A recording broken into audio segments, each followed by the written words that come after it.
He is the salt in the wound of the world, the brother of the lightning who chose the abyss over the sun. We speak of his temper as we speak of the storm, a force that does not negotiate, and a hunger that never returns what it has taken. Myths and legends. Poseidon.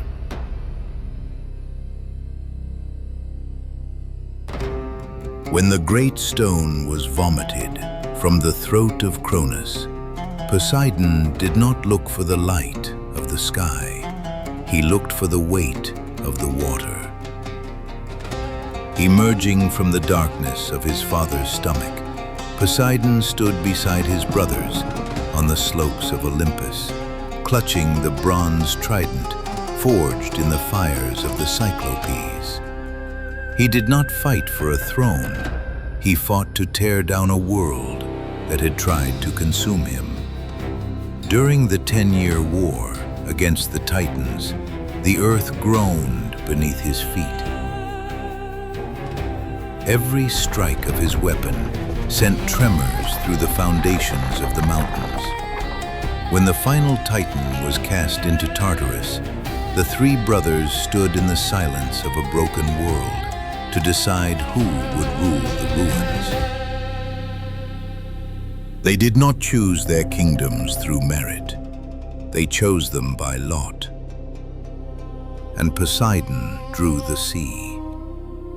He left the high palaces of the clouds to his brother and descended into the crushing pressure of the deep. There, beneath the tides of Aegae, he built a palace of gold and coral, a kingdom that moved with the rhythm of his own blood. But the sea was not enough for his ambition. Poseidon looked up at the shores, at the growing cities of men, and felt the sting of exclusion. He was the elder brother, yet he was a king of the edges.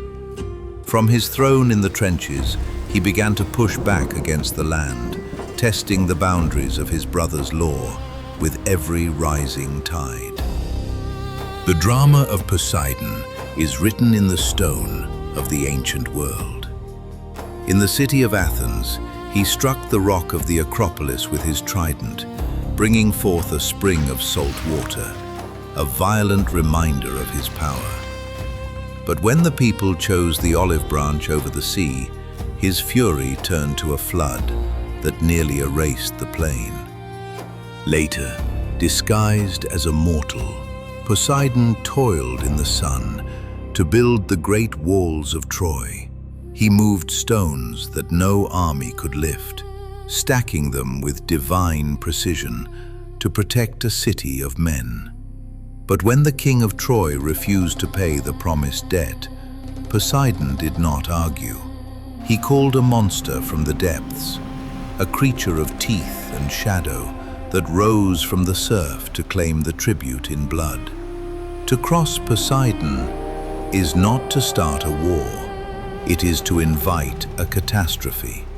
He does not forget a slight, and he does not forgive a broken oath. His influence extended far beyond the shoreline. The Greeks called him Enosigeios, the earth shaker. When Poseidon was moved to rage, he did not reach for the clouds. He reached for the tectonic roots of the world. He was the god of the earthquake, the one who could split a mountain as easily as a wave. He was the lord of horses, tamer of wild creatures of speed, violence, and beauty, carrying the same unbridled force that lived within the sea itself.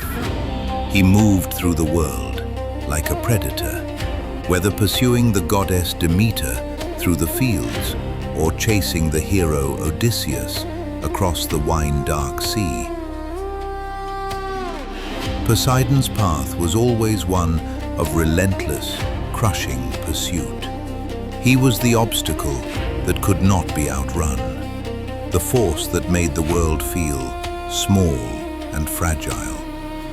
Now we must ask, What does such a force represent in the human heart? Poseidon is the personification of the untamable. If Zeus is the law, Poseidon is the chaos that law tries to contain. He represents the subconscious, the vast, dark depths of our own nature that can turn from glass calm to murderous rage in a single heartbeat. He is the reminder that beneath our civilizations and our logic, there is a foundation of shifting earth and rising water. To honor him was not to seek his love, but to pray for his absence. He is the price of the journey, the realization that the world does not belong to us, but to the forces that were here long before we learned to sail. Poseidon remains in the deep, his trident resting against the roots of the world.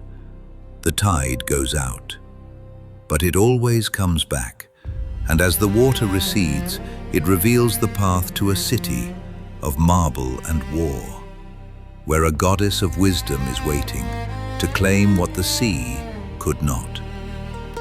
Myths are not records of the past.